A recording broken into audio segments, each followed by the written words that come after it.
So our discussion, okay, got it.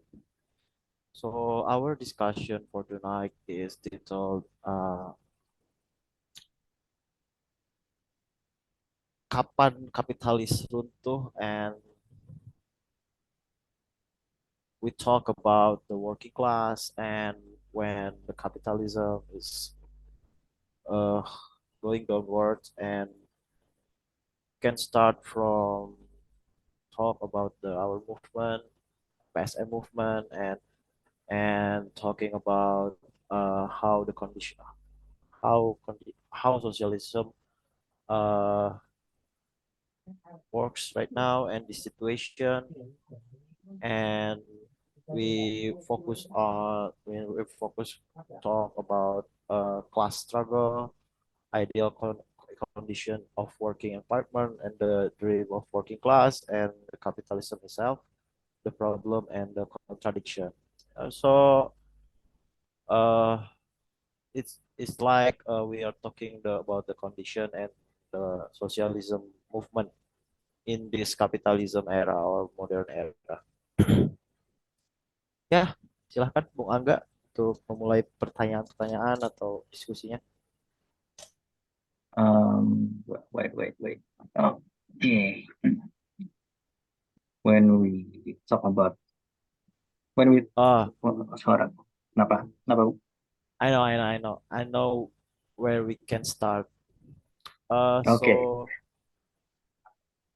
where are we now as a socialism movement, as how the situation going on in this situation in this modern era, and and what role we can play in the social in this capitalism era as a socialism point of view. That's my. We can start from there. We can start discussing by that question. What do you think, Rangga? Maybe Mr. Cho, yeah, maybe Mr. Cho for the first because he's our guest tonight, yeah, Ah, from the Malaysia. How about how you respond about the Anzal question, Mr. Cho? ah, I think Uh, it's very interesting because it's our position in this day. ah, okay. Okay. Just checking. Can I'll speak in Malay? Is it okay? Boleh saya No bicara problem. dalam bahasa No no Melayu? problem. problem. No Yeah, it's fine. problem. Mix it. Mungkin kalau Feel kawan-kawan di Indonesia mungkin sebab ada banyak perbezaan bahasa Melayu di Malaysia dengan bahasa Indonesia. So jika tak faham, if you're not you're confused of what trying to say, so maybe you can ask for clarification lah. Okay. Okay. Boleh saya cakap? okay.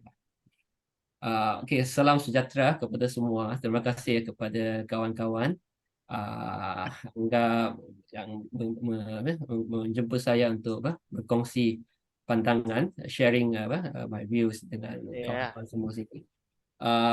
Just nak respon kepada pertanyaan saudara Anza tadi tentang apakah situasi sekarang, situasi dunia sekarang, kapitalisme sekarang. Yeah. Secara ringkasnya, saya rasa pandangan saya sekarang memang dan juga kebanyakan golongan kiri, golongan sosialis memang berpandangan dunia sekarang ataupun kapitalisme sedang berada dalam satu krisis yang mendalam, Yeah. ataupun dunia berada dalam krisis disebabkan kapitalisme. Bukan sahaja krisis ekonomi yang sedang berlaku dan sebab pandemik lagi teruk, tetapi juga krisis iklim, climate crisis, krisis dan juga krisis perang. Sebab the capitalist countries in a very deep crisis, berada dalam krisis yang mendalam, sehingga tercetusnya banyak konflik dan juga konflik antara negara-negara sebab kepentingan kapitalis masing-masing mencetuskan perang, contohnya perang di Ukraine, dan juga konflik-konflik di banyak tempat di Timur Tengah, di Afrika dan sebagainya, membawa banyak bencana dan juga kerosakan kepada nyawa dan juga alam sekitar, dan juga wujudkan krisis baru lain seperti krisis makanan. We are facing the food crisis, makanan semakin mahal, especially in the recent years. Di banyak tempat juga masalah ini sedang berlaku. So memang ada banyak krisis, multiple crisis happening around the world because of capitalism. Dan untuk golongan sosialis, ini adalah satu masa sebab kapitalisme dalam krisis. Pada masa yang sama, ada satu juga ada orang ingat kapitalisme dalam krisis, mungkin sosialisme boleh berkembang lah. Memang ini adalah masa untuk sosialisme berkembang. Tetapi pada masa yang sama kita lihat juga adanya satu counter current yang berhalan kanan, yang bersifat fasis dalam bentuk agama, religious fundamentalism, ataupun bersifat ethno-nationalis yang mengangkat identity national, anti-migrant, contohnya di Eropah, anti-migrant, even in Malaysia during the pandemic we have like a lot of very strong anti-migrant sentiments because the country is in crisis, but the anti-migrant sentiment divert mengalihkan perhatian kemarahan rakyat kepada mereka, golongan golongan migrant yang lebih lemah. So this is also another satu lagi trend yang timbul daripada krisis ini, yang memberi cabaran kepada golongan sosialis untuk kita memperjuangkan alternatif yang dapat menggantikan kapitalisme lah. So saya lihat sekarang ini adalah satu masa yang memang ada ruang untuk kita kembangkan gerakan sosialis, gerakan kiri yang progresif, yang boleh membawa perubahan yang bermakna kepada rakyat yang semakin terhimpit, yang semakin tertekan di bawah kapitalisme. Tetapi pada masa yang sama juga banyak cabaran dan ancaman daripada krisis inilah yang boleh juga melemahkan penentangan kita terhadap kapitalisme. Ya, kalau dilihat kan, jadi kita itu ada di zona yang sedang stuck. Ekonomi berjalan, tapi kita tidak merasakan dampak yang signifikan akan perputaran ekonomi tersebut, karena mungkin berputarnya hanya ada di sisi yang atas, tidak sampai ke bawah, dan kita ketika ke bawah mungkin agaknya sedikit sulit untuk memutarkan itu kembali untuk menjadi sesuatu yang bisa kita kembangkan sebagai a labor class or working class. Jadi lebih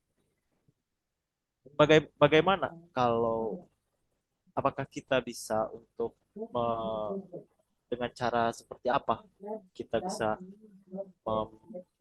menggerakkan kesadaran hal tersebut gitu, Mr. Cho? Tapi kalau kita lihat hari ini di banyak tempat, termasuk di Malaysia, I'm not sure maybe Indonesia because saya tak banyak tahu tentang keadaan di Indonesia. Sebenarnya banyak pencapaian social achievement dari segi undang-undang perlindungan kepada kaum buruh. Dalam undang-undang buruh itu, walaupun tak cukup, tetapi semua ini adalah hasil daripada perjuangan pekerja yang sebelum ini. Kerja 8 hari, cuti, off day,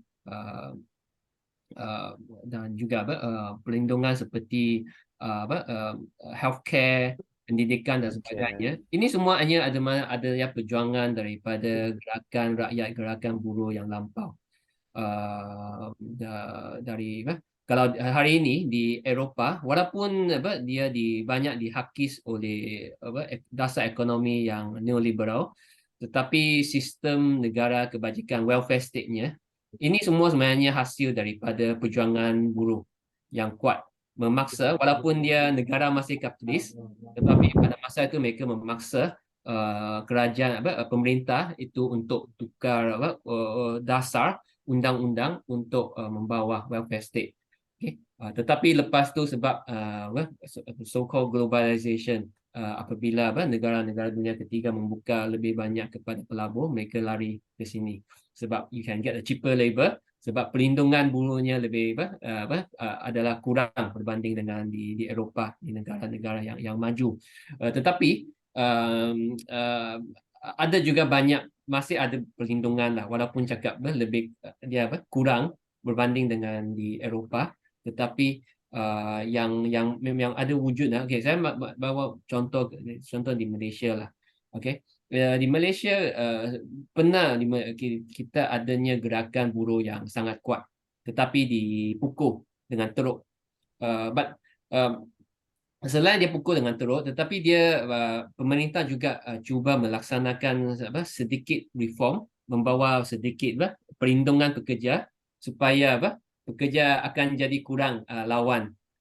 So ini satu cara lah. Dia ada juga kekerasan pada masa yang sama, dan juga guna carrot and stick untuk cuba redakan perjuangan pekerja.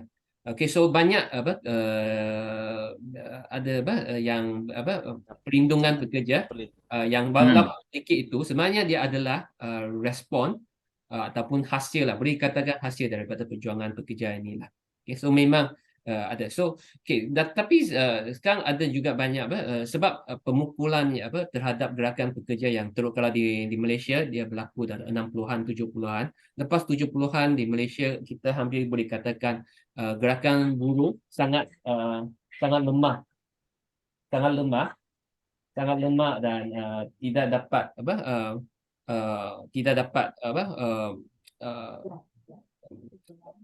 melawan dengan teratur. Ini satu sebab penindasan yang teruk lah, dilemahkan, dan ini menyebabkan banyak undang-undang yang sepatutnya lebih baik itu tidak dapat dicapai. So ini berbalik kepada persoalan organisasi dan juga mobilisasi pekerja itu sangat penting lah. So that's why apa yang cuba dilakukan, contohnya kami di PSM ini, sejak PSM ditubuhkan 25 tahun dulu, kami cuba untuk membangunkan satu gerakan pekerja, gerakan rakyat, gerakan mahai untuk memperjuangkan nasib rakyat bawahan inilah. Okay. Tapi ini bukan satu proses yang mudah lah, sebab ada banyak cabaran yang lain dan zaman sudah pun berbeza, dan juga dunia pekerjaan pun banyak berubah. Jadi ada juga banyak cabaran lah hari ini untuk kami atau untuk kita mengorganize. Ya.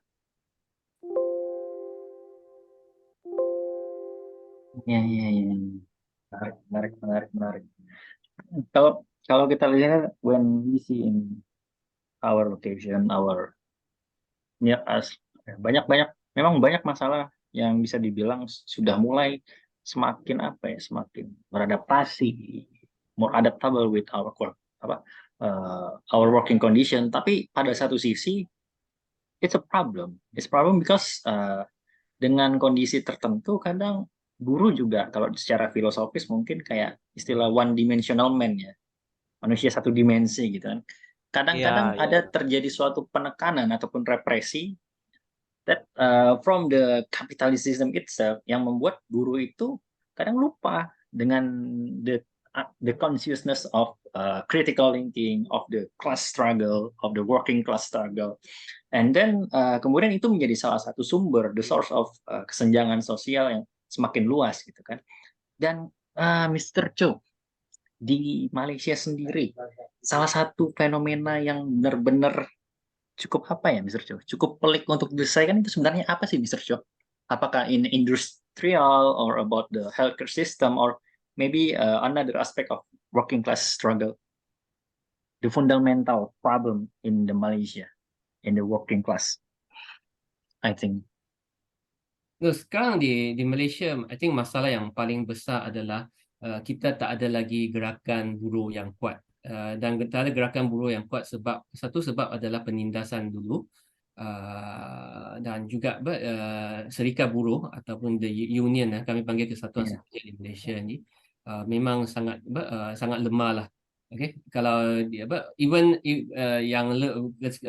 serikat buruh yang lemah ini, keanggotaannya pun sangat rendah. Okay, hanya 6% saja daripada seluruh Wow. tenaga buruh itu adalah anggota kepada serikat buruh. So ini memang sesuatu yang lemah lah. Okay, and then the serikat buruh kebanyakannya tak boleh pakai. Okay, tak ada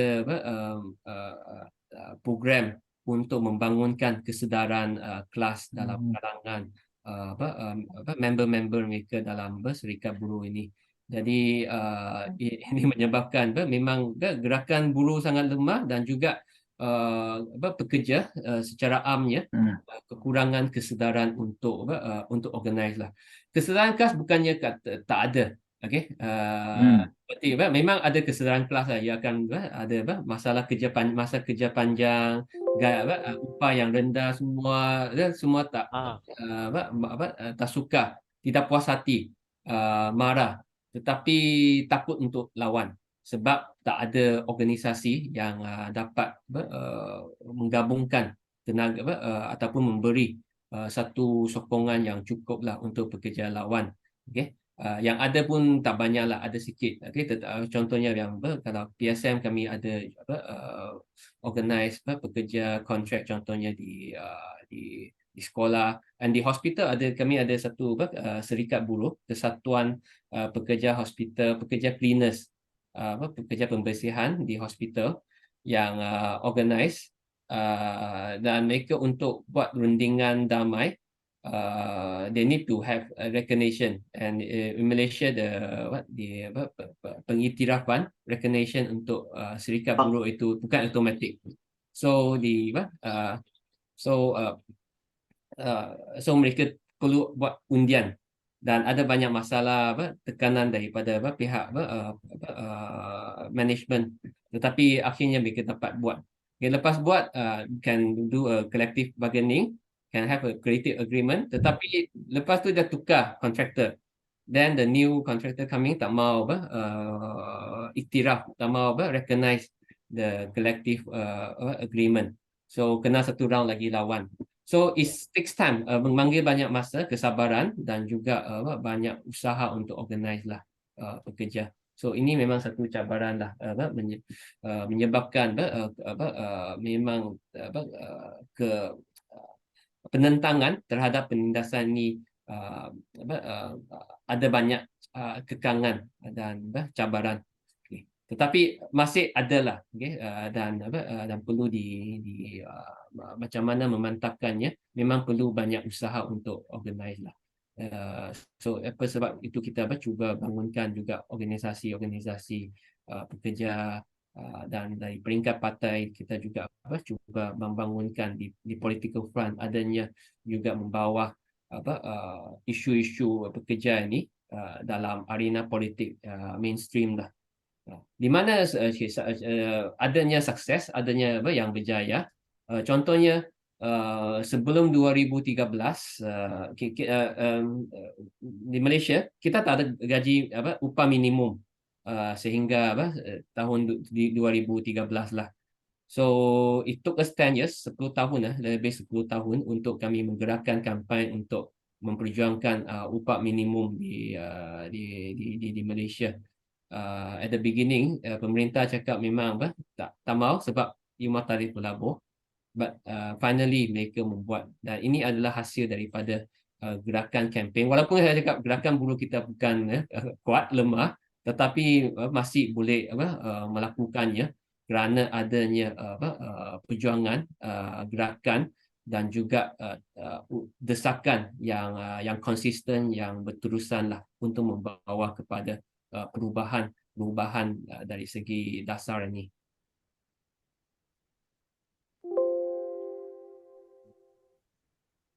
Monggo ya. Ya, tadi ada yang angkat tangan. Al-Fatur Rizky, apa mau bertanya? Silahkan. Tadi ada Mas Al-Fatur Rizky itu dari Raise Hand. Mas Alfa Turiski. Mau nanya Kak? Oke, mungkin nanti kita lanjut ngobrol dulu. Oke, lanjut ngobrol dulu. Ya, I think ya kita punya perasaan yang sama terhadap apa sebenarnya mungkin banyak orang sudah merasakan batas-batas yang kita rasakan saat ini, merasa powerless, merasa apa, merasa kita tidak berdaya, dan mungkin eh, namun kita masih kurang eh, to know or a bridge untuk mengatakan hal tersebut ke high institution kayak gitu. Jadi sedikitnya kita sudah mungkin di antara dua negara Malaysia dan Indonesia kita sudah merasakan perasaan yang sama terhadap situasi yang sedang terjadi. Namun tidak adanya eh, tidak adanya perhatian secara secara apa ya? Secara masif yang atau enggak kita belum ada suatu institusi yang dapat mewadahi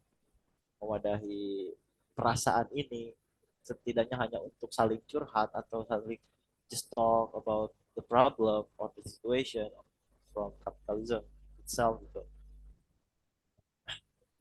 seperti itu. Iya, iya, iya. Mm. Nah, saya lihat ini masalah ini ya ada kaitan dengan struktur ekonomi di peringkat antarabangsa. Di mana negara negara di Asia Tenggara seperti Malaysia, Indonesia ini, kami adalah negara yang pernah dijajah, colonized oleh kuasa-kuasa Barat, di mana semasa kolonialisasi ekonomi kita dijadikan sebagai pembekal bahan mentah untuk negara-negara maju, negara-negara perindustrian yang maju di Eropah. Contohnya di Malaysia kami di sebelum ni kami ada banyak di sini kita panggil ladang ataupun Indonesia perkebunan yang tanam getah. Okay. Dan sekarang ini masih ada banyak kelapa sawit. Sekarang Indonesia terbesar lah. Semua ini adalah bahan mentah untuk perindustrian di negara-negara perindustrian yang maju. Okay. So how to say division of labor, pembahagian kerja di peringkat dunia telah menjadikan negara-negara yang dijajah itu menjadi pembekal tenaga buruh yang murah dan juga bahan mentah yang murah dan dieksploitasi oleh company-company yang syarikat-syarikat yang besar dari luar negara. Okay. Dan ini selepas kemerdekaan pun okay. Okay. Indonesia ada perjuangan kemerdekaan yang hebat lah. Yeah. Malaysia kami ada, tapi kemerdekaan yang di Malaysia pemerintah yang lepas merdeka dia sangat masih rapat dengan bekas penjajahannya. So the economy punya structure tidak berubah. Hanya berubah 70-an 80-an apabila Malaysia melalui satu proses perindustrian industrialization. But that process also, industrialization kita pun menjadikan walaupun ada bangunnya industri yang moden, yang keluarkan barangan, tetapi masa itu ekonomi dunia pun sudah berubah, di mana oleh sebab gerakan pekerja yang hebat di Eropah menjadikan perlindungan untuk pekerja di Eropah sangat baik. Upah yang tinggi, adanya union, serikat buruh yang kuat. So untuk pelabur, untuk kapitalis di situ, mereka tak dapat keuntungan. Okay? Tetapi lepas 70-an dan juga khususnya selepas kejatuhan tembok Berlin, Eropah Timur sudah menjadi kapitalis. Negara China juga buka pintu kepada pelabur kapitalis dari luar masuk. So pelabur kapitalis yang di Eropah Yang sebelum ini dalam sistem welfare state, mereka boleh terpaksa bagi gaji upah yang tinggi kepada tenaga kerjanya. Sekarang dia boleh pergi ke negara-negara ini. Dan Malaysia, Indonesia masa itu kita juga menjadi tempat di mana adanya tenaga buruh yang murah untuk investor-investor ini datang sinilah untuk buat Oh, buka pabrik dan sebagainya. Okay. Then ada juga perlawanan lah. Okay. Di Malaysia pun ada juga banyak ada tindakan perjuangan pekerja masa itu. Tetapi satu cara dia buat adalah yang melemahkan juga bargaining power untuk pekerja adalah sebenarnya sebelum kita mula sesi ini kita ada sembang sikit lah. Di Malaysia ini kalau pelabur investor asing yang datang di Malaysia contohnya syarikat besar Google, macam Intel. Okay, ini dia keluar chip kan besar. Okay, kalau you jadi pekerja untuk company ini, gajinya upah you sangat tinggi. Okay, tapi tidak banyak orang boleh kerja situ. Dan bukan semua yang Intel ke atau syarikat besar dia keluar benda ini, dia keluarkan oleh syarikat oleh company itu sendiri. Dia outsource kepada perusahaan kecil dan sederhana di Malaysia. Okay, kapitalis Malaysia, kapitalis lokal yang buka perusahaan-perusahaan yang kecil dan sederhana untuk membuat menghasilkan barang sebahagian daripada produknya dan jual semula kepada syarikat besar ini. So kebanyakan di Malaysia tenaga buruh yang mendapat upah yang paling rendah, yang paling dieksploitasi adalah tenaga buruh yang kerja di sektor-sektor perusahaan kecil dan sederhana yang memang kapitalnya sedikit. Tetapi apa yang barang dia hasilkan akan dijual kepada company-company yang besar yang akan dapat keuntungan yang lumayan. Okay, dan akan bawa keuntungan ini balik ke Amerika ke balik ke Eropah, ataupun dia pergi ke Cayman Island, dia balik ke Amerika punya declare pun sangat sedikit sebab dia boleh pergi ke tax haven untuk declare taxnya dan dia dapat keuntungan yang sangat besar lah. Okay, yang membawa kepada krisis ekonomi bubble di tempat lain. Okay, so itu satu cerita lain. Back to the problem is pekerja yang kerja dengan company yang serving the big capital ini adalah yang paling tertindas. Dan banyak company di Malaysia mereka mengupah buruh migran. Okay? Buruh migran dari negara lain. Okay? Dulu ada banyak dari Indonesia, sekarang sudah kurang sebab Indonesia mungkin di Java dia punya upah minimumnya levelnya sudah sangat dekat dengan di Malaysia, tetapi mungkin di kepulauan yang jauh yang miskin itulah masih ada pergi tak ramai, tapi banyak dari Bangladesh dari negara-negara lain yang upahnya lebih rendah akan datang ke Malaysia dan dieksploit oleh perusahaan-perusahaan ini yang membuat yang menghasilkan barang yang akan dijual kepada company besar yang mendapat keuntungan yang lumayan lah. So this adalah satu bentuk baru, new form of colonization yang tidak lagi direct macam dulu. Okay, dia datang sini buka company, exploit pekerja kita dengan upah yang murah, tetapi dia sekarang melalui outsourcing kepada company ini.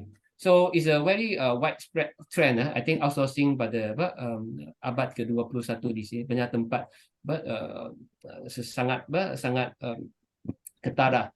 Dan outsourcing ini bukan sahaja berlaku dalam sektor pengeluaran, even di Malaysia, di sektor kerajaan, sektor awam, contohnya di sekolah-sekolah kita, cleaning, security, semua pun outsource bagi company-company untuk mengupah buruh kerja untuk melakukan kerja ini dan dibayar dengan gaji upah yang paling rendah lah.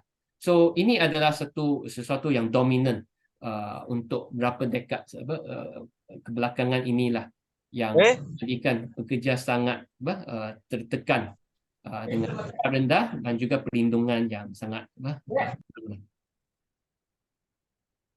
Iya, iya, iya, iya. Menarik, menarik. Karena kalau kita lihat juga kan kayak salah satu contohnya mungkin Nike ya, apparel Nike, seragam Nike kayak baju-baju bola dan lain sebagainya itu kan.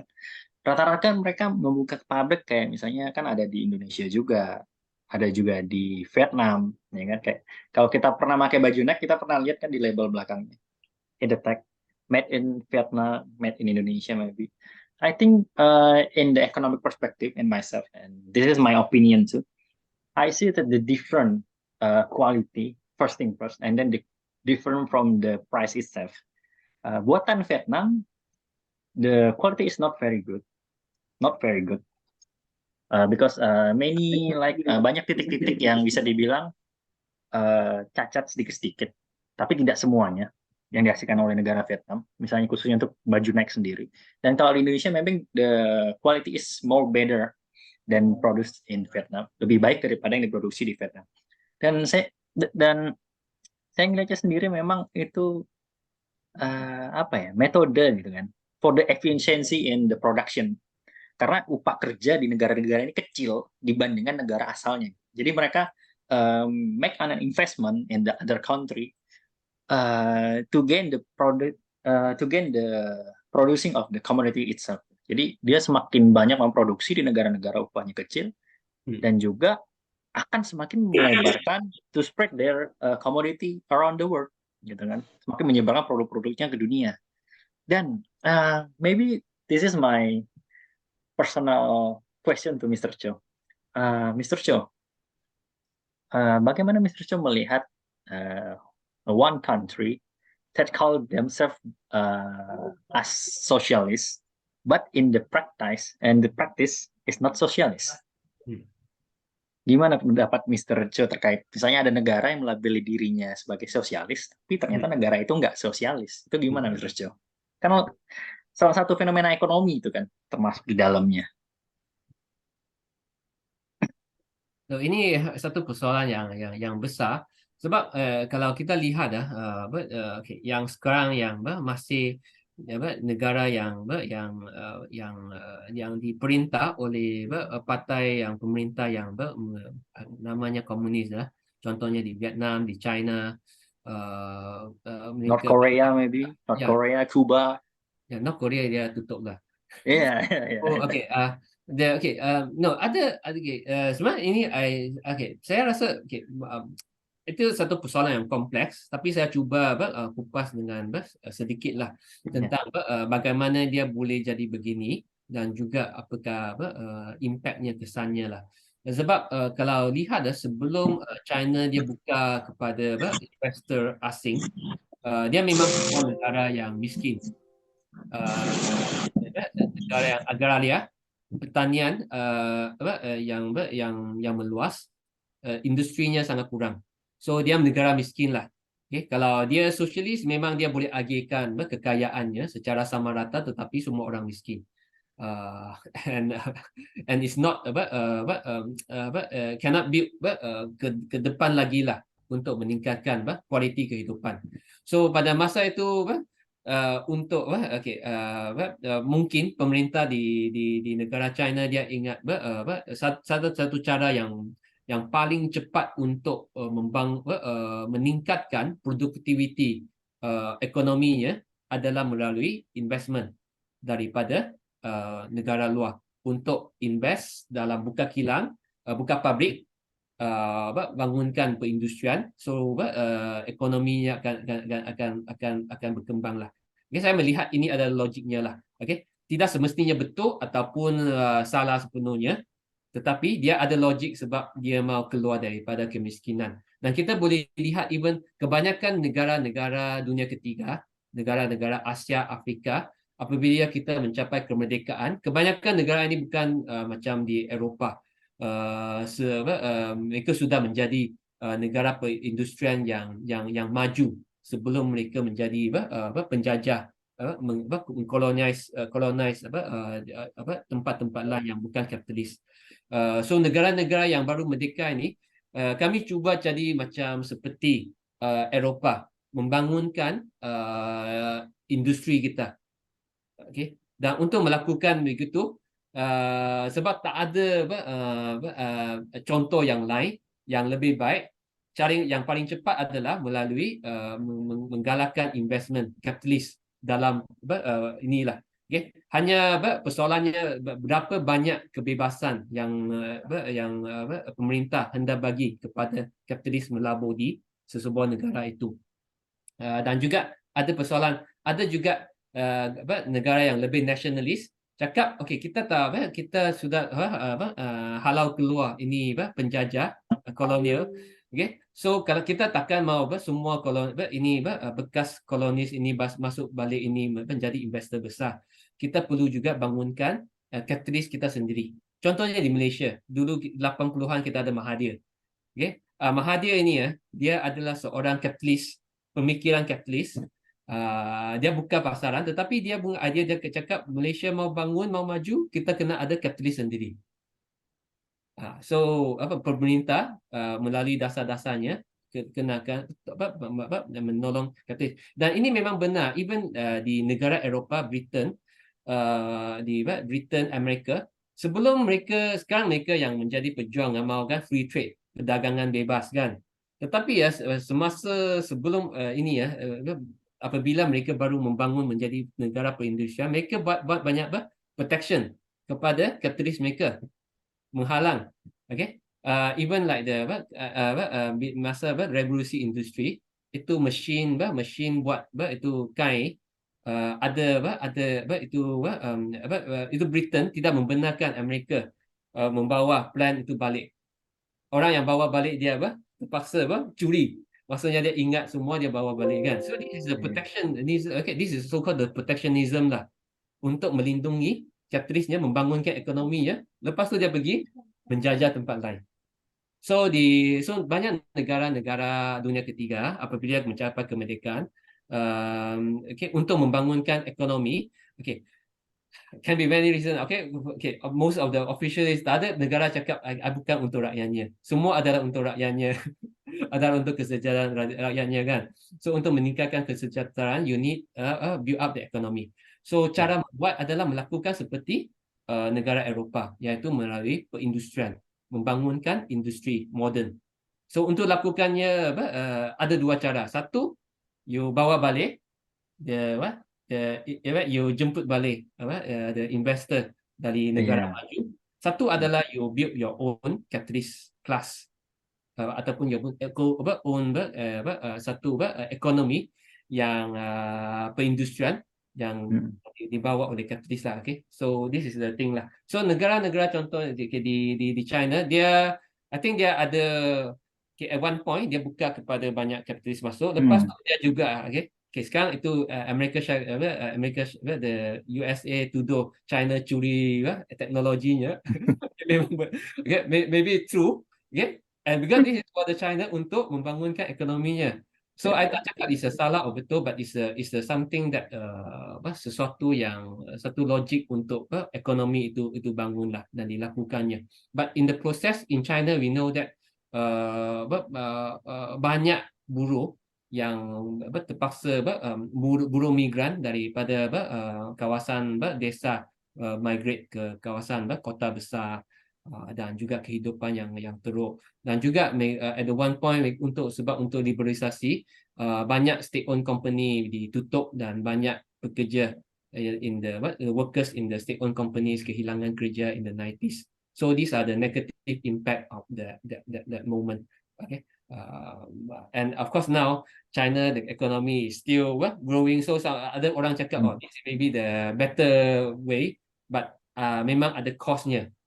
The cost of the sacrifices of this pengorbanan banyak juga tenaga buruh yang tidak ada suara untuk menentukan nasib mereka dalam proses yang dari atas lah, perubahan yang membawa dari atas ini. Menarik. Ya, memang dua cara tadi yang seperti Mr. Cho bilang tadi itu menarik, karena kayak di Indonesia misalnya terkait Omnibus Law tadi yang sempat kita singgung di awal, Itu kan salah satunya juga ada upaya untuk mempermudah investor masuk, dan itu salah satu cara kan untuk membangun our from apa ya, investor movement to grow the economy, to make the great industrialization in this day, maybe. Dan yang kedua merupakan cara yang cukup menarik gitu kan, karena membuat suatu, maybe I think I will say it, an elite ya, from the minority, di mana mereka akan mengambil posisi yang membuat apa ya, kelas kapitalis organik lah di negara mereka, yang pada akhirnya nanti push the economy to in the apa ya, ke posisi yang lebih berkembang lagi, ke posisi yang lebih tinggi lagi, dan secara nggak langsung mungkin dalam ekonomi yang mereka bangun ya, in their economy structure, itu akan tersirat suatu identitas dari negara itu ya, Mr. Cho ya. Karena kan itu menjadi apa ya, dibawa dari dasar, dikembangin bersama, dan juga apa ya, secara nggak langsung, memang sih mungkin pada awalnya mereka need the investor too, ya kan, from the global fund, the apa ya, the another country fund, or maybe from the loan. But perjalanan waktu mungkin ketika mereka memang sudah memiliki many machine, the proper machine from the research and development, maybe the apa ya, ekonomi lokal mereka akan bangkit secara perlahan gitu kan. Dan mungkin itu salah satu apa ya, cita-cita ya, misalnya bisa dibilang cita-cita gitu kan, supaya untuk apa ya, to repair the condition of the working class itself gitu kan, supaya to distribute the wealthy secara merata gitu kan. Tetapi we cannot trust the capitalist. Okay? Sama ada foreign capitalist ataupun national capitalist lah. Okay? Sebab kalau baca Marx Marx dia cakap itu kapitalis dia mesti jahat. Okay? It's not the problem of the nature of the individual capitalist, dia jahat ke ada baik. Okay? Ada kapitalis yang baik hati juga. Kan dia donate duit untuk donate wangnya untuk buat kerja amal semua. Okay, this is not the problem. The problem is the system capitalist itu sendiri. Sebab capital dia sentiasa perlu accumulate. Kalau capital tidak accumulate, dia tidak akan tak ada wujud sistem kapitalisme lah. Okay, so bukan kehendak individu, bukan kehendak manusia kapitalis itu sendiri, bukan sebab dia tamak. So kapitalisme itu because of the logic of the capital accumulation. Okay, so also it can be individual capitalist, foreign capitalist, local capitalist, ataupun state capitalist, pemerintah sendiri. Okay, seperti di China. Okay, you have state-owned companies. Ya, tetapi you operate seperti sebuah company yang di bawah ekonomi kapitalis ini. You perlukan keuntungan untuk teruskan berkembang.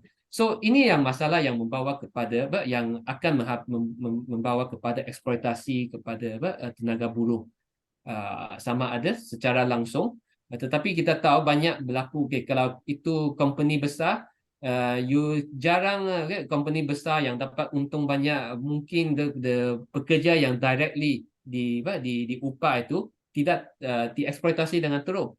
Okay? But ada banyak tenaga buruh yang bukan kerja dengan company, tetapi actually mereka menghasilkan bahan mentah ataupun melakukan provide banyak servis kepada company ini yang tertindas, yang dieksploitasi yang dengan teruk lah.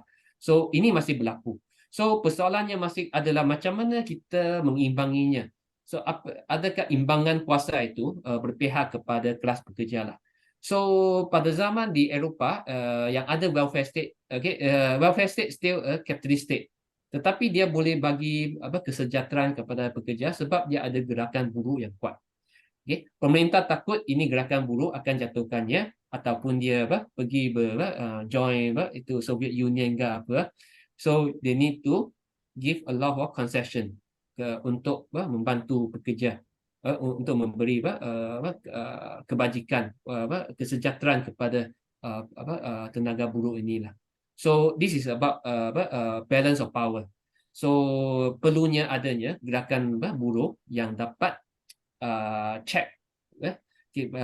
Kalau tak berkuasa, sekurang-kurangnya can provide the kuasa untuk check the pemerintah dan juga pasar kapitalis ni supaya eksploitasi itu boleh dikurangkan lah. Okay, this is boleh katakan some reformist, you still capitalist. Okay, but dia boleh sekurang-kurangnya dia boleh meningkatkan kualiti hidup kelas pekerja. Dan dia meningkatkan kualiti hidup kelas pekerja, sebenarnya dia juga memberi ruang. Contohnya, kalau kita kurangkan jam kerja, maksudnya pekerja ada lebih banyak masa untuk berehat dan juga berbenda-benda, tapi juga ada banyak masa untuk belajar, berorganisasi. Kalau kerja 12 jam satu hari, kita mau buat meeting untuk bincang macam mana bangunkan serikat buruh, bangunkan gerakan pekerja, tak ada masa, saya letih, saya penat. Iya. Okay, okay, jadi 8 jam, 6 jam, 4 jam sehari. So, ia ada lebih banyak masa untuk organize, untuk membincangkan apakah solusi yang lebih baik kepada kelas pekerja lah. Okay. Of course, dia boleh divert lah, dia boleh alihkan perhatian ke benda lain kan, pergi ke benda-benda hiburan ke, semua ada boleh. But the downside, tapi bila adanya reform sebegini, sebenarnya dia akan juga bantu kelas pekerja untuk membangunkan gerakan itulah. Okay. Adanya juga kebaikan lah sebeginilah. So it's not the question, sebab ada juga perbincangan dalam gerakan kiri, reform or revolution. Saya tidak lihat dia dua benda ini adalah bertentangan sepenuhnya. Okay. Some reform akan help untuk membangunkan gerakan pekerja, menjadikan lebih kuat lah. Dan kalau tak ada reform langsung, you tak macam mana pekerja yang bekerja dengan masa panjang, jam kerja yang panjang, tak ada masa rehat, dapat organize untuk menjadi satu kuasa politik yang boleh membawa perubahan lah. So this is about balance of power. Dan untuk gerakan buruh, golongan progresif adalah bagaimana kita membina kuasa pekerja ini dari mengikut keadaan yang wujudlah di tempat yang berbeda, mestinya kondisi yang berbeda, mestinya cara ataupun bentuk organisasi yang patut dibangunkan adalah berbeda lah. Wow, ya. Aku mau bertanya. Iya, ya. Menarik nih, ini keren benernya, bener. Cuman sayang waktu itu suka menyebalkan ya kadang. Monggo Bang Anjel, menarik ini Bang Anjel, silakan. Ya, aku mau bertanya tentang Singapura. Singapura itu berbeda dengan negara-negara tetangganya, berbeda dengan kita, berbeda dengan Malaysia. Apa yang membuat mereka berbeda dan bisa mendapatkan kepercayaan atas dana? Mungkin bisa dibilang mereka mendapatkan dana besar dari investasi seluruh dunia. Bagaimanakah bisa mereka mendapatkan trust itu, sedangkan negara-negara seperti Indonesia, Malaysia kesulitan mendapatkan investasi yang kita sangat perlukan sebenarnya, investasi tersebut untuk memutar kembali roda perekonomian kita dan bisa berpihak mungkin kepada kelas sosial, kelas pekerja seperti itu. What do you think about it, Mr. Chen? Okay, Singapore is the satu. Okay, kalau kita lihat macam Singapore, Hong Kong, ini tempat-tempat dia bukan sebuah negara yang seperti Malaysia. Ada okay, Singapore was part of Malaysia lah, of course, for the left. Okay, but no, dia adalah sebuah pelabuhan, satu tempat pelabuhan di mana during the masa kolonisasi, dia adalah tempat persinggahan untuk kapal-kapal. So it's just a port di mana of course juga gerakan pekerja. Kalau kita juga kena lihat gerakan buruh di Malaysia bermula di Singapura. Dari yang sangat kuat dari in the 1920s 30s sampai pasca Perang Dunia Kedua, masih sangat kuat di situ. ini satu, tetapi di smash lah. Okey, tadi persoalannya kenapa itu investment masih suka pergi ke situ, tapi bukan pergi ke Malaysia dan sebagainya. Okey, ada berapa kondisi lah. Satu adalah gerakan buruh di Singapura memang di smash Oh, dengan teruk. Okay? Dia memberikan ruang, tak ada tentangan kepada investment ini, kepada kapitalis di sini, di situ. Okay? So kapitalis itu dia ada banyak kebebasan untuk datang ke Singapura untuk melabur. Okay, at one point Singapura memang dia ada industri, tapi industri sebab even Singapura ada juta penduduk, tapi bukan masih tak cukup lah. So a lot of the actually di Malaysia ramai juga orang Malaysia pergi ke Singapura buat kerja sebab dia punya currency lebih tinggi, dapat so upahnya lebih tinggi lah. So there's a concentration of capital di situ dan juga financial capital. So basically Singapura actually is like the center of gravity untuk capital pergi situ lah. Dan capital itu dia akan melabur di tempat lain. So basically Singapura is I can say is a special case. Dia labur situ sebab dia ada banyak ruang dan of course sebab banyak capital penumpuan yang tinggi. Of course the Singapura pemerintah di Singapura even taxnya sangat kurang, tetapi dia masih boleh jana banyak pendapatan, which can deliver some welfare kepada penduduk rakyat. di Singapura, rakyat di Singapura supaya dia tidak memberontak. Okay, dia sudah hancurkan gerakan buruhnya, tetapi dia juga tahu jika dia tidak menjaga kebajikan, kesejahteraan rakyatnya, dia akan memberontak juga. So dia ada juga sumber kewangan sebab penumpuan capitalnya memang sangat besar di situ. I'm not sure, I baca sometimes. So ada banyak kapal melalui Singapura. So kapal-kapal yang melalui Singapura, I think 70% yang melaluinya, barang yang di atas kapal ini tak pernah masuk ke Singapura. Tapi Singapura boleh dapat some income daripada situ. So boleh faham, Singapura is is the you cannot compare, tak boleh banding dengan Malaysia ataupun Indonesia because it's a city state yang ada high concentration of capital lah. I think Singapore is the apa ya, ditempatkan di posisi yang strategis. Strategis country that very apa ya, sangat-sangat masif gitu pergerakan kapal di mana-mana. Dan I think kenapa mereka bisa maju gitu dari ekonomi? Saya ngerasa bahwa there is a meritocracy government in Singapore. Jadi para intelektual terpilih mungkin jadi salah satu pelopor ataupun pionir dari pergerakan dan perkembangan Singapura itu sendiri, Mr. Cho, kalau dalam perspektif saya. Dan mungkin kan ada, if Mr. Cho ever hear about the Thailand Canal, maybe, yang dimana rencananya nggak terrealisasi sampai sekarang di daerah Thailand kan. Thailand berusaha memotong jalur transportasi di mana itu akan mengancam posisi Singapura itu sendiri. Gitu. Tapi the problem is because the rebellion in the south of Thailand is the one big problem. Jadi masalahnya terhalang di situ. Dan if the Thailand build the canal with the many problem, with many possibility, Singapore will break down their country.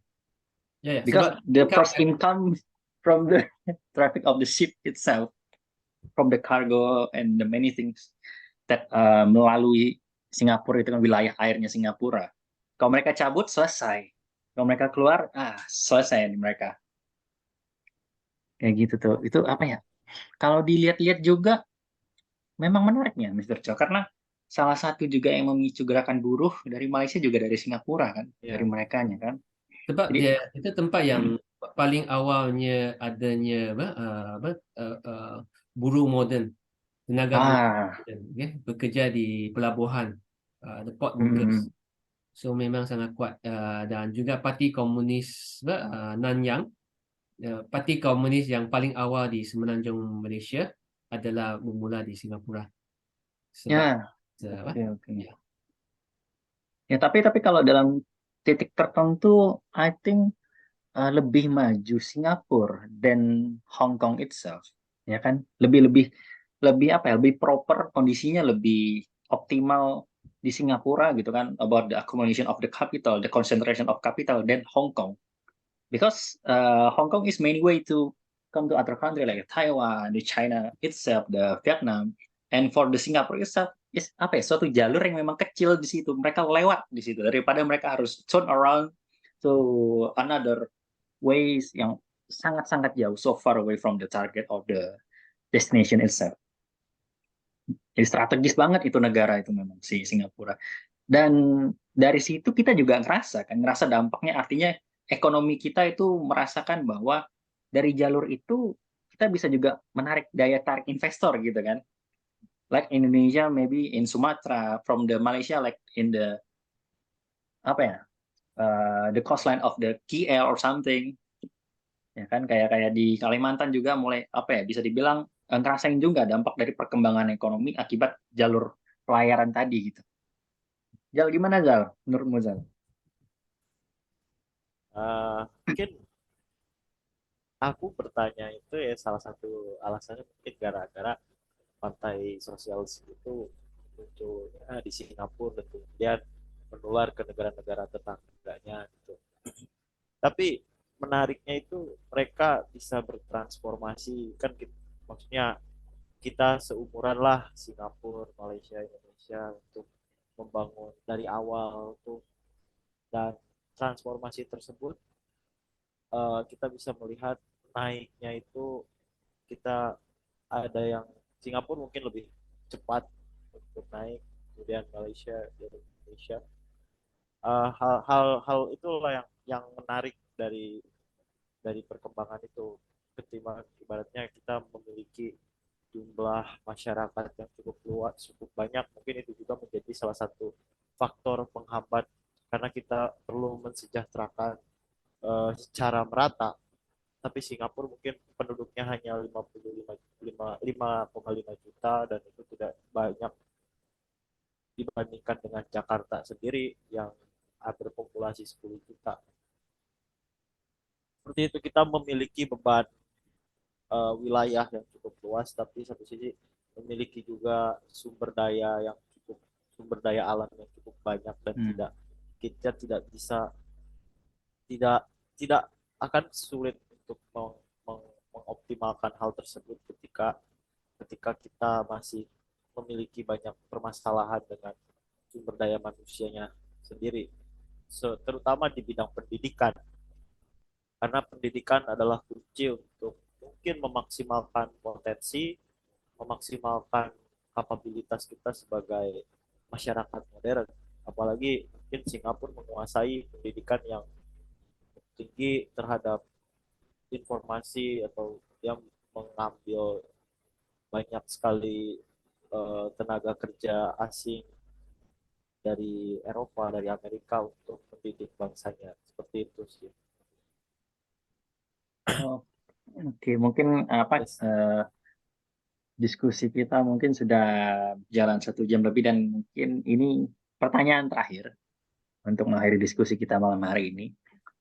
Mr. Cho, jika melihat kondisi saat ini, kondisi pekerja saat ini, pelajar ataupun masyarakat yang merupakan bagian dari the working class itself, ataupun yang akan menjadi the working class, gitu kan? Tantangan terbesar yang menurut Mr. Cho harus diatasi oleh generasi saat ini itu apa, Mr. Cho?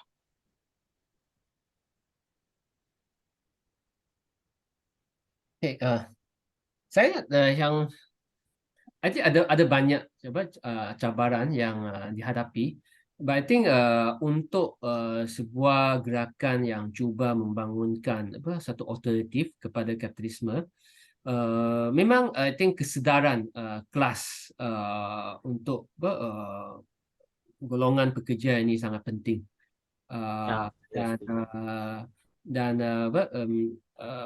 kebanyakan pekerja yang kalau tidak terdedah ataupun tidak dapat diorganize dalam gerakan ataupun organisasi pekerja, organisasi kiri, mereka sering dikabulkan pandangan mereka, pemikiran mereka, minda mereka dengan kesedaran palsu, false consciousness yang bukan termasuklah yang racism, sexism, Ya. sebagainya, yang xenofobia, Hmm. anti migrant dan sebagainya, yang mengalih daripada memikir tentang persoalan penindasan yang dihadapinya di bawah sistem kapitalisme inilah. So ini adalah satu perkara yang sangat penting, kesedaran lah, macam mana kita boleh mengatasi. Dan memang dia tidak dapat hanya diatasi dengan sebab mainstream, even hari ini dengan adanya perkembangan teknologi social media sangat common, tetapi resource untuk membangunkan kesadaran kelas ini sangat terhad sebab uh, kita bukan macam the corporate, mereka boleh menggunakan advertisement dan sebagainya untuk mempengaruhi kita. Yang kita ada adalah daripada organisasi sendiri, iaitu melakukan kerja-kerja organisasi, perjuangan di lapangan untuk membangunkan kesedaran lah. Tetapi of course kita juga boleh menggunakan kemudahan teknologi yang ada sekarang dengan social media yang semakin berkembang. Macam mana kita boleh memperbanyakkan perbincangan tentang isu-isu ini, membawa idea-idea progresif ini. Tidak semestinya, saya cakap, tidak semestinya akan ubah kesedaran, tetapi sekurang-kurangnya adanya sedikit pendedahan. Mana tahu orang yang pernah jumpa ini, at one day mereka sendiri menghadapi masalah, mereka sendiri terlibat dalam perjuangan. Ini mungkin boleh menjadi tempat di mana mereka dapat balik rujukan untuk Ya. mereka membangunkan keupayaan untuk melawan balik lah. Ya, ya, ya, ya. Saya setuju dengan Mr. Joe karena tidaknya walaupun kita tidak mengubah gitu kan, karena ada satu kata ataupun kalimat yang sering diucapkan sama teman-teman gitu kan di Indonesia ataupun di kalangan tertentu. Kita lebih mudah membayangkan dunia ini kiamat daripada membayangkan kapitalisme itu runtuh gitu kan. Ada kalimat itu sering banget diucapin sama teman-teman kalau lagi diskusi. Dan mungkin untuk langkah yang paling minimal memang benar tadi seperti yang Mr. Joe bilang bahwa setidaknya kita sudah memicu gitu kan, memicu di dalam pikiran kita gitu kan, di dalam konsep-konsep, di dalam korteks-korteks yang ada di otak-otak kita supaya kita more be consciousness about the problem of the working class, of the class struggle itself, maybe, and then the evil side of the capitalism is ya mungkin ada gitu kapitalis yang filantropis, tapi kan mungkin from the perspective of skepticism itu kan juga harus dicurigai gitu kan. We must aware from the capitalism that show the many much philanthropy activity from their life gitu kan. Mungkin ada suatu wacana terselubung gitu kan terhadap the working class itself, all the potential community yang akan bisa dieksploitasi secara besar-besaran oleh kapitalisme itu sendiri. Jadi memang kesadaran kelas itu menjadi salah satu faktor. The most important thing that we need to learn it in this society right now, maybe. Karena tanpa itu kita sulit gitu untuk menyadari yang mana yang sebenarnya realitas sesungguhnya dan bagaimana kita untuk menumbuhkan rasa apa ya bisa kita bilang kesetaraan dan juga menimbulkan rasa supaya kita bisa mewujudkan cita-cita agar masyarakat kita lebih sejahtera gitu kan. To bring a welfare state to welfare state. Jal, mungkin pertanyaan terakhir dari Munjal. Silakan, Kamrat Anjal. Pertanyaan atau pernyataan Bebas, bebas, bebas, bebas, bebas. sedikit menambahkan, mungkin benar ya, kita harus mencoba untuk berpikir ulang ya, setidaknya jangka panjang timbang kita jangka pendek. Di samping itu working class bekerja, ada sesuatu yang perlu kita lakukan, karena kalau tidak melakukan di luar pekerjaan atau enggak kita sharing seperti ini, menyampaikan ide, kita akan stuck di suatu ruangan yang gelap atau tidak di suatu border yang sangat kuat untuk berkembang. Itulah yang mesti jadi tantangan tersendiri bagi para bagi para working class seperti kesadaran tersebut sulit untuk digapai ketika kita lelah bekerja lalu beristirahat kemudian besoknya bekerja lagi tanpa ada kegiatan lain dan mungkin kita harus banyakin diskusi ruang publik untuk mengobrol dan lebih praktek terhadap isu-isu yang terjadi bukan hanya sekedar teori tapi juga lebih ke aktual movement di lapangan seperti itu mungkin seperti itu cuma enggak kita Oke, oke, oke. Iya, iya, iya. Jadi kalau kita lihat memang selain membentuk pemikiran yang lebih kritis dan lebih peka terhadap kondisi-kondisi yang ada di sekitar kita, termasuk kondisi pekerja gitu kan. Kita juga ya, sebagai pekerja, kita juga secara nggak langsung akan membantu pembentukan bagaimana sih praksis yang baik, bagaimana sih praktek yang baik supaya apa? Supaya nantinya kita sebagai pekerja itu tidak melulu apa ya terjebak di dalam lingkar pekerjaan itu sendiri, tapi kita juga iya bisa memikirkan bagaimana mengimprove ya, how to improve betul ourselves gitu kan. Misalnya tadi seperti yang Mr. Cho katakan di awal, bagaimana kita memikirkan masa depan yang baik tentang pekerja gitu. Melalui serikat-serikat, union-union, federation-federation, and another organization that will improve the condition of the working class itself and to create some welfare state in the future gitu kan. nah Dan ya seperti banyak gerakan-gerakan buruh lainnya gitu kan, movement, the workers movement around the world gitu kan. Maybe uh, for the last statement, I think we can use the sentence from the Karl Marx gitu kan, sebagaimana digambarkan gitu kan, terkait Marxism ataupun sosialisme dan lain sebagainya itu pada titik tertentu ketika semua sudah mencapai posisi yang pas, memang ya apa yang dikatakan Marx itu adalah mari gitu kan, seluruh kelas pekerja di seluruh dunia bersatulah gitu kan. Itu salah satu slogan yang mungkin masih kita bukan masih kita sih, yang harus kita perhatikan karena itu salah satu bentuk untuk membantu menyadarkan para pekerja yang masih belum sadar terkait kondisi yang sedang mereka alami. Untuk Mr. Cho sendiri, last statement for this discussion tonight. Actually, sebab tajuk diskusi hari ini ada kapan kapitalisme runtuh kan. Tapi Yeah. bagi pandangan saya, kapitalisme itu tidak akan runtuh secara sendiri. Okay? Sebab sebelum kapitalisme itu runtuh, itu dunia akan hancur dulu oleh kapitalisme. Sebab krisis-krisis yang berlaku lah. So apa yang untuk kita buat adalah sebelum kapitalisme memusnahkan bumi kita, memusnahkan dunia kita, kita perlu ubah, okay? Menggantikan kapitalisme lah dengan satu sistem yang lebih kemanusiaan. Okay? Bagi sosialis memang kita cakap sosialisme lah.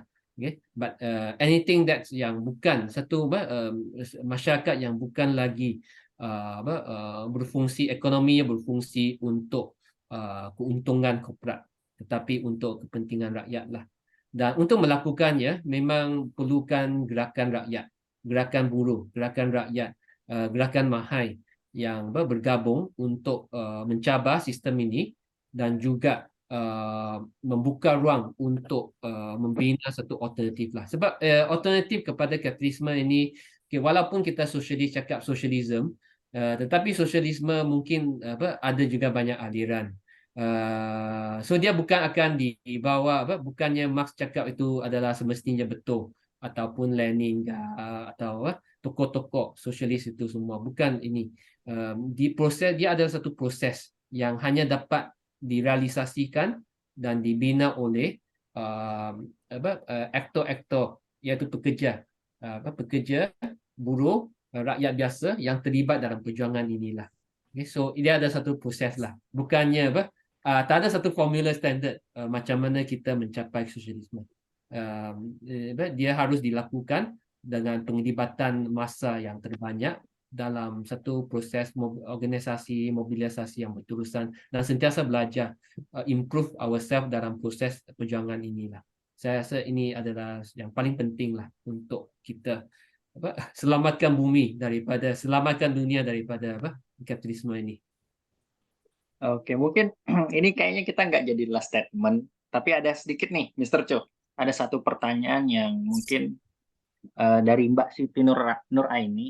Hmm. Kalian ini kebetulan ada Mr. Cho karena kita juga Hmm. membahas sosialisme dan itu menarik.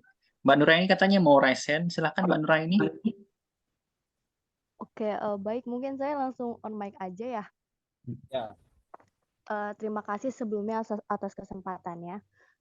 Mungkin saya mau bertanya, mungkin ini yang beberapa kali sempat saya pikirkan ya, yaitu dari tadi itu kan mungkin Mr. Cho atau mungkin kawan-kawan yang lain juga sempat mengatakan mungkin kita harus membangun gerakan buruh atau meningkatkan kesadaran. Kebetulan saya juga mahasiswa di Jakarta dan beberapa kali saya juga ikutlah, maksudnya aktif dalam gerakan-gerakan yang turut atas nama gerakan buruh juga lah. Dan itu sempat terpikirkan gitu. Terlebih ketika saya juga membaca bagaimana hari ini kapitalisme itu terus memperbarui dirinya, dan itu kan akhirnya apa yang mungkin sempat diramalkan oleh Marx bahwa ya kapitalisme akan runtuh dengan sendirinya, itu mulai luput mungkin dari harapan kita ya, karena beberapa akhir ini mungkin belum lama inilah saya sempat membaca bahwa ada lagi yang namanya kapitalisme pinggiran. Nah, kapitalisme pinggiran itu nantinya akan mengcover kapitalisme besar. Maksudnya adalah kapitalisme pinggiran ini adalah masyarakat atau orang-orang yang contoh sederhananya adalah tukang nasi goreng deh. Dia itu membuat usaha dan dia itu memperkerjakan dirinya atau paling enggak dia itu memperkerjakan keluarganya yang itu tuh tidak dibayar. Dan munculnya kapitalisme pinggiran itu yang saya bilang mengcover adalah misalnya ada nih pabrik nih pekerja, dia itu secara jam kerja dan sebagainya itu dia tuh sangat diperas lah habis-habisan. Nah, tapi karena adanya kapitalisme pinggiran, dia ini kan udah kerja capek nih.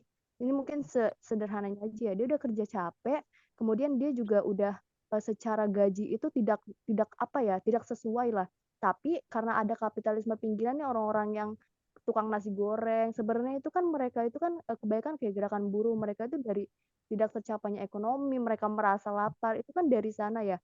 Nah, tapi karena adanya kapitalisme pinggiran ini, mereka itu akhirnya menyokong. Jadi orang-orang yang bayarannya mereka ini nggak cukup, tapi karena ada kapitalisme pinggiran ini, orang yang bisa memberi mereka jualan dengan makan yang yang bisa mereka belilah, akhirnya hal itu terus-terusan terjadi. Atau mungkin kapitalisme pinggiran bukan cuma makanan ya, atau hal-hal lain lah, misalnya kayak baju yang kemudian lokal yang dijual dengan harga sangat murah, yang akhirnya mereka bisa menjangkau. Nah, orang-orang ini kan akhirnya terus merasa ya udah hidupnya begitu-begitu saja, dan kadang mungkin itu yang sempat saya baca, akhirnya hal itu tuh membuat motor penggerak kesadaran masyarakat untuk sadar gitu bahwa mereka itu tetap tertindas, tapi itu telah dimatikan gitu ya, karena kapitalisme itu sendiri juga terus memperbarui dirinya. Kemudian mungkin baru-baru ini ya, mungkin tadi sangat menarik juga terkait sebelum kapitalisme runtuh mungkin kiamat duluan ya, karena ya makanya kita harus memimpin bumi kita dari kapitalisme. Itu kan sekarang kan isu yang paling banyak dibahas juga soal mereka merusak lingkungan ya. Nah, ternyata kemudian mungkin terakhir itu kan isu-isu yang mungkin hangat itu kayak G20 ya, G20 itu akhirnya kan mereka membahas isu-isu lingkungan yang padahal mereka itu kan negara-negara yang sangat yang banyak menyumbang kerusakan lingkungan lah dari tumbuhnya perusahaan-perusahaan itu. Tapi ya mereka muncul ke permukaan dengan cara seperti itu. Nah, pertanyaan saya mungkin itu ya, balik tadi, kira-kira kalau misalnya gerakan buruh itu akhirnya nggak bisa, dan karena itu karena kesadarannya itu sudah dimatikan, itu kira-kira bagaimana ya? Maksudnya kadang kita kan mudah yang menyebut ya kita harus bergerak lah, kaum buruh bersatulah dan sebagainya, tapi gimana gitu caranya? Kadang saya aja dengan teman-teman saya mungkin ya untuk bergerak, kadang di pinggir jalan, ngapain sih kalian bergerak, kalian demo bikin macet aja, itu kan sangat ya gimana ya gitu. Mungkin itu saja. Makasih ya.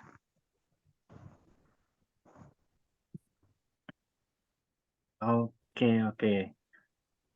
Mr. Cho, gimana Mr. Cho tanggapannya terkait pertanyaan Mbak Nur Aini tadi? No, just secara ringkas mungkin yang saya boleh faham tadi soalan. No, memang di negara-negara di dunia ketiga, macam di Indonesia, Philippines, even Malaysia, tenaga buruh yang dalam sektor perindustrian itu bukan majority.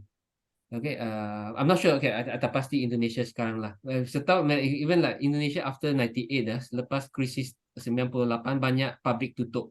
So kelas pekerja buruh itu memang sangat kurang.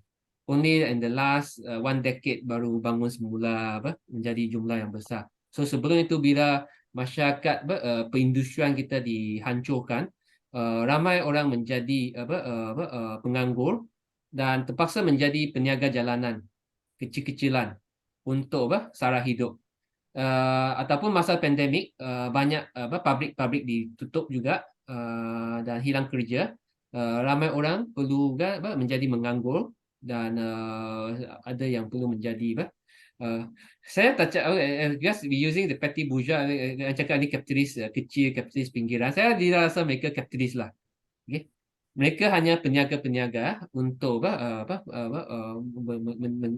mensara hidup mereka, tetapi sebenarnya mereka bukan kapitalis yang melakukan pengumpulan modal itu, akumulasi modal capital itu dengan banyak. Okay, they are not the kapitalis lah.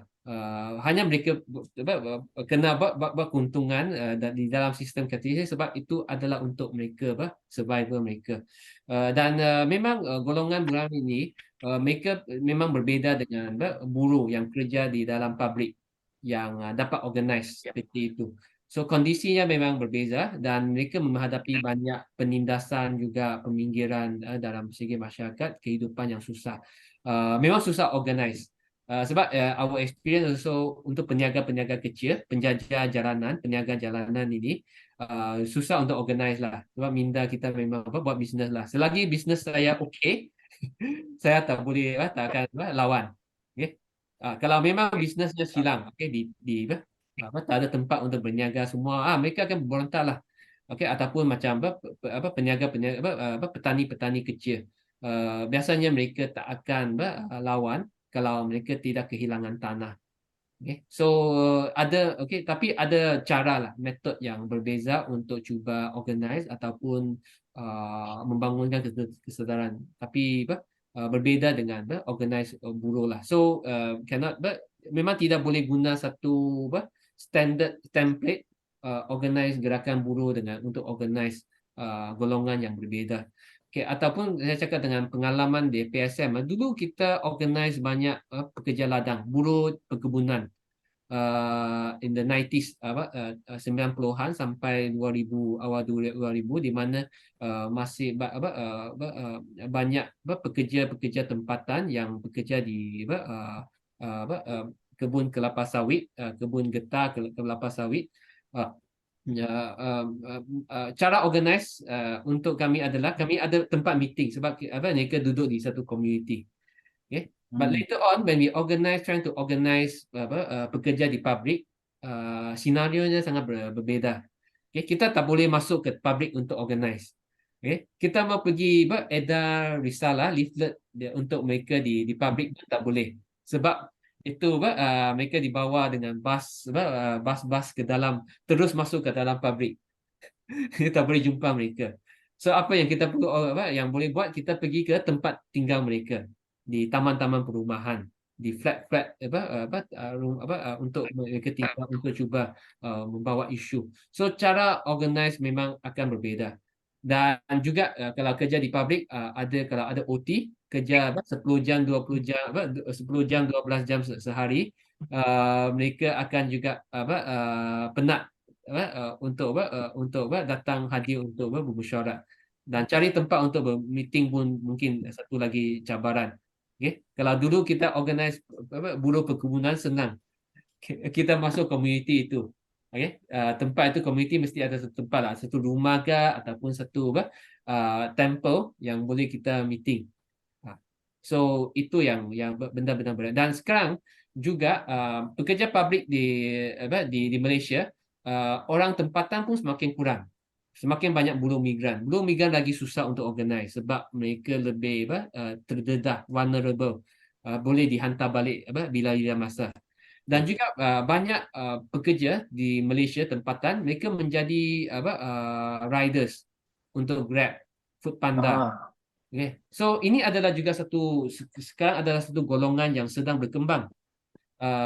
Dan kita perlu juga cara baru untuk organize, di mana kita juga sedang cuba untuk, so memang berubah kapitalisme dia sentiasa berubah supaya untuk mencapai dia perlu keuntungan tu, modal itu capital itu perlu sentiasa akumulasi. So, jadi apabila ada satu had untuk sebab kalau di public sebab adanya kesatuan, adanya perlindungan undang-undang buruh, so keuntungannya kurang, maka dia outsource, maka dia sekarang wujudnya platform ekonomi di mana keuntungan itu masih tidak lagi disekat oleh undang-undang yang ada. Jadi ini adalah satu medan pertempuran yang barulah untuk gerakan kami, gerakan buruh, dan juga kalau kita mau organize lah. So untuk cara organize juga berbeda. Dan kalau di Malaysia sini kami pun sedang cuba macam mana nak organize kumpulan sebegini, because kumpulan sebegini adalah kumpulan yang semakin besar orang yang bekerja di Malaysia lah. So ini sentiasa berubah, dan untuk gerakan buruh ataupun gerakan sosialis, partai sosialis, cara kita organize pun perlu sentiasa update untuk sesuai dengan keadaan, dan supaya kita boleh berterusan lah. So tak ada sesuatu yang sudah terpahat. Okay? Ini adalah semestinya kena buat begini sebab keadaan berubah, memang caranya kena berubah lah. Tapi prinsipnya masih sama lah. Okay? Prinsipnya kita membangunkan kesedaran kelas melalui organisasi, mobilisasi untuk bawa perubahan lah. oke. Gimana Mbak Siti terkait tanggapan dari Mr. Joe, Mbak Siti? Iya, baik-baik. Mungkin beberapa bisa saya tangkap ya. Mungkin saya juga nggak kurang terbiasa sama bahasa Malaysia mungkin ya. Jadi tapi beberapa bisa saya tangkap. Terima kasih banyak. Oke, baik Mbak Siti. Memang menarik ya Mbak Siti, karena apa ya? Pada kondisi tertentu memang kalau kita bilang lihat kapitalis pinggiran itu sebenarnya kayak apa ya? Bukan juga UMKM, tapi memang pebisnis kecil gitu kan yang berusaha untuk apa ya? Sebenarnya tidak terlalu muluk-muluk sih mereka, sebenarnya tidak terlalu untuk menciptakan suatu akumulasi kapital yang begitu luar biasa raksasa gitu. Namun lebih cenderung mereka untuk memenuhi bagaimana kehidupan mereka itu bisa berjalan melalui aktivitas yang mereka lakukan gitu kan. Namun pada dasarnya mereka juga terkena satu intimidasi gitu kan terkadang. Kan kalau kita lihat juga ada pembagian kayak kapitalis besar, kapitalis kecil, ataupun kapitalis sedang yang dimana mereka juga kadang-kadang saling menghisap gitu kan. Dan artian mereka saling merusak. Kalau kita lihat akumulasi ataupun jumlah-jumlah perusahaan besar dari tahun 1800-an sampai sekarang itu kita asumsikan saja ya kalau kita lihat di dalam Das Kapital itu terjadi penurunan gitu loh. Dari tahun 1800-an yang terakhir saya lihat juga itu kita anggap saja ada 300 perusahaan besar gitu di seluruh dunia. Namun saat ini paling hanya tinggal puluhan. Karena apa? Sesama mereka sendiri juga mereka saling bersaing. Jadi makanya kalau kita lihat kapitalis pinggiran mungkin kayak pedagang-pedagang kecil itu mereka sebenarnya berusaha untuk bertahan hidup juga salah satunya gitu kan. Cuman memang kondisinya mereka itu juga memperkerjakan para pekerja gitu kan. Istilahnya mereka jadi bos kecil lah. Yang dimana ketika terjadi gangguan pada kapitalis besar, mereka juga terkena dampaknya luar biasa. Contohnya kan fenomena Black Swan kayak kemarin COVID itu kan, nggak cuma kapitalis besar, yang kayak kapitalis pinggiran gitu itu habis semua, terganggu. Mulai dari daya beli yang menurun, sampai juga harga bahan baku yang sudah mulai langka gitu kan. Dan itu berdampak banget sih sebenarnya, Mbak Siti. untuk perkembangan lebih lanjutnya gitu. Gimana Mbak Siti? Ada yang ingin pertanyaan lanjutan atau gimana? Udah cukup Bang, Oh, makasih banyak ya. siap. Terima kasih Mbak Siti. Mr. Cho, for the last question. Apakah boleh ini? Pertanyaan terakhir lagi satu nih. Boleh, boleh. Oke, Mas Yakub. Monggo Mas Yakub. Boleh langsung open mic Mas Yakub. Mas titik nol.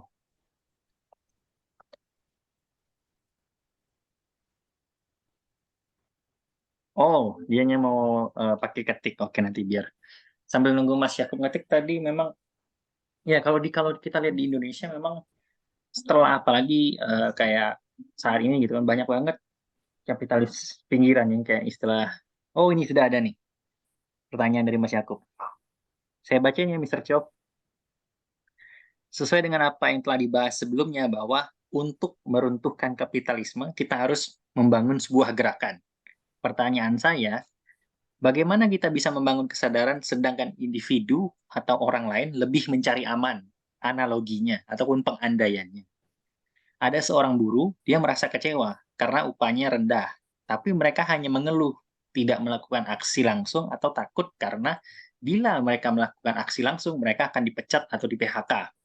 Itu kan salah satu dilema tuh kita lihat saat ini. Nah, si Mas Yakubnya juga bilang, bagaimana cara kita membangun kesadaran buruh tersebut, sedangkan buruh tersebut masih membutuhkan penghasilan untuk bertahan hidup. Ini terkait strike kayaknya, Mr. Joe. Pemogokan.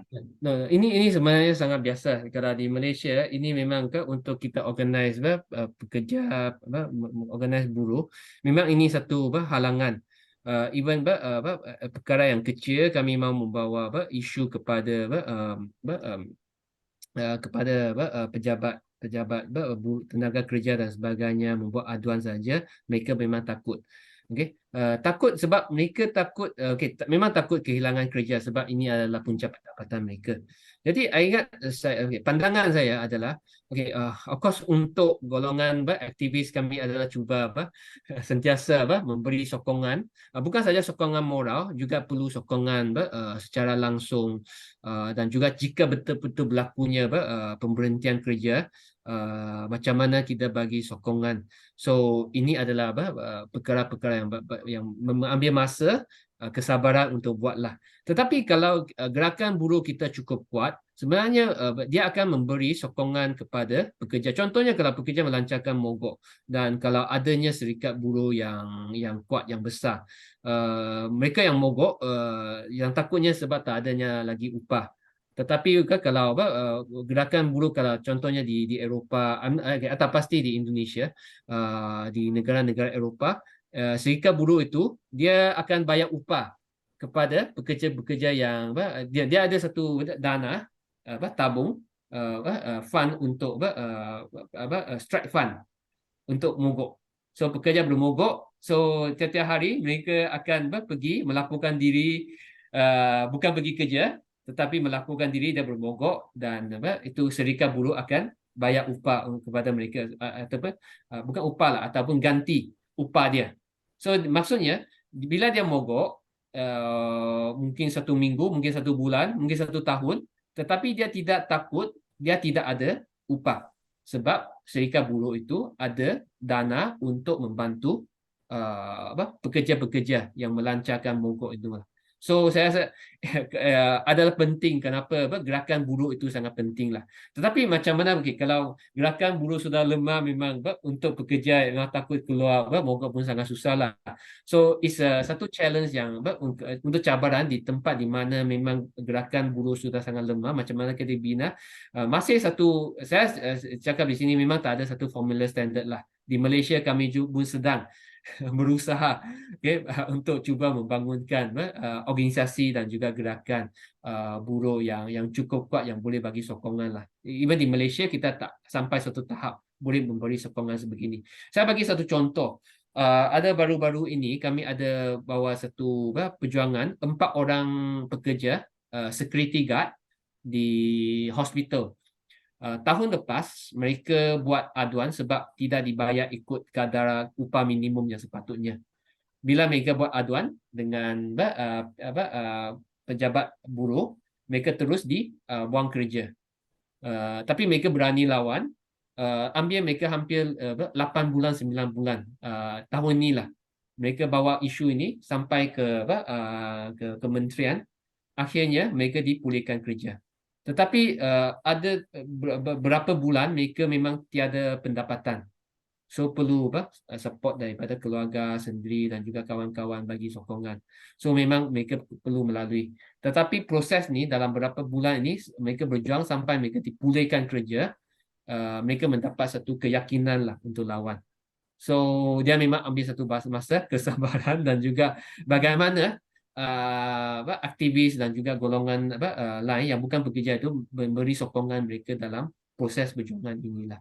So ya, ini memang sesuatu yang memerlukan kesabaran organisasi dan juga masa untuk melakukannya lah. So tak ada jalan pintas, no shortcut lah untuk membina kesedaran kelas ini.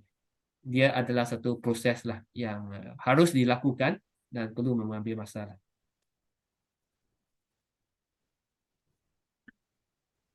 Ya, gimana Mas Yakub terkait tanggapan Mr. Cho, Mas Yakub? Ini memang kebanyakan bisa kita lihat ketika ingin melakukan aksi itu pasti dibayangin sama rasa takut gitu kan, takut kehilangan pekerjaan gitu kan, apalagi kalau pekerjanya sudah berkeluarga gitu kan, mereka memiliki anak, harus menanggung biaya pendidikan, kesehatan, sedangkan ketika mereka melakukan aksi dengan ancaman PHK itu wah, problemnya luar biasa banget gitu kan. Itu akan menjadi kerjaan rumah gitu kan, bagi kerjaan rumah bagi setiap orang gitu. Karena dengan doing some attack to capitalism gitu kan, to abolish the capitalist system, I think it's a difficult problem yang dimana nggak semua orang berani melakukannya. Bahkan untuk ikut serta ke rapat-rapat serikat pun mereka takut gitu. Takutnya apa? Karena kalau misalnya sampai entah itu karena ketahuan ataupun ada sentimen tersendiri dari perusahaannya, itu kan eksistensi mereka di dalam dunia kerja terancam dengan Mr. Cho kan. Terancam di situ. Terancam dalam artian mereka bisa saja tiba-tiba di PHK. Ataupun kalau enggak mereka mungkin dipindahkan ke suatu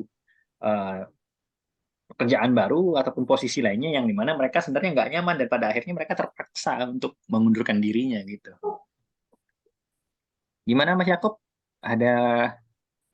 Oke, siap. Dari Mas Yakobnya dibilang cukup penjelasannya. Terima kasih banyak, bilang Mr. Cho. Gimana Bung Anzal? Silahkan. Aman. Tadi mungkin sedikit nambahin aja. Mungkin masalah kapitalisme pinggiran tadi lebih tepatnya enaknya disebut self employment kali ya. Kayak bekerja di berdagang, memulai usaha sendiri seperti itu, dengan kita sendiri yang kerja di dalam usaha itu. Terus untuk tambahan yang tadi tentang dilema ikut nggak ikutnya masalah pergerakan atau lain sebagainya, mungkin lebih enaknya perlahan disebarkan lewat cerita-cerita yang menggugah hati kita untuk bergerak. Misalkan ada cerita-cerita tentang penindasan yang mungkin digaungkan kembali gemaknya, lalu ada cerita-cerita di masa lalu tentang revolusi industri di Perancis, itu akan menggugah hati kita untuk tergerak, menggugah pikiran kita untuk berpikir bagaimana sih sebenarnya kondisi ini berlangsung dan solusinya seperti apa. Meskipun tidak bergerak secara massal atau secara pergerakan serentak di lapangan, setidaknya kita bisa berpikir sendiri dalam kesendirian, berpikir sendiri tentang tentang masalah tersebut, sehingga kita bisa mengambil mungkin hal-hal yang mungkin kita alami sendiri, tapi kita tidak perlu tunjukkan tersebut, kita tidak menunjukkan tersebut secara terang-terangan, karena karena semuanya itu berada di dalam pengolahan batin dan pengolahan pikiran. Pikiran kita mungkin melawan, dan pada akhirnya pikiran tersebut membuahkan eh, aksi-aksi kecil yang di, diajukan sendiri gitu. Itu mau nggak lewat cerita yang menggugah pikiran. Oke, memang menarik banget nih diskusi malam hari ini. Cuman tadi memang udah di penghujung baru kita merasakan suatu apa ya, Gejolak. stimulasi pertanyaan-pertanyaan, gejolak-gejolak tentang kekhawatiran terhadap the class struggle, the working class problem, and the capitalism itself. Dan mungkin gimana Bung Azal kalau kita close kali? Ya, kita close. Kita sudah Oke, cukup diskusinya. Sudah berapa? 1 jam 1 jam setengah lewat. lewat. Dan di sana juga sudah mungkin larut malam banget, Mr. Iya. Cho di Malaysia waktu lokal. Dan apa ya? Sekali lagi, perspektif dari Indonesia, dari Malaysia, dari PSM, dari gudang perspektif dan ruangan filsafat, mungkin apa ya? Mencoba untuk membuat suatu kesadaran Gejolak. minimal, walaupun kita tidak berusaha untuk menggulingkan suatu sistem yang luar biasa raksasa gitu kan. Kita lebih mudah membayangkan Sisyphus bahagia, membayangkan dunia ini kiamat daripada kapitalisme runtuh. Tapi setidaknya kita mencoba untuk memupuk bagaimana kesadaran kita itu menjadi lebih peka terhadap lingkungan sekitar. Ya. Supaya setidaknya kita mengurangi apa yang disebut dengan eksploitasi, ketertindasan. Walaupun memang tidak semua orang ataupun pekerja memiliki visi yang sama dengan kita. Mungkin ada yang menikmati posisinya saat ini, mungkin ada juga yang memang resah dan memiliki semangat-semangat revolusi dan juga pergerakan-pergerakan buruh untuk memperbaiki kondisi yang lebih baik. Malam hari ini kita memang kedatangan tamu yang sangat luar biasa istimewa dari Malaysia, dari PSM, Mr. Chu Chon Kai. Beliau adalah salah satu anggota atau member dari Komite Sentral Parti Sosialis Malaysia, dan pada malam hari ini kita telah mendapatkan perspektif yang sangat berharga dari beliau.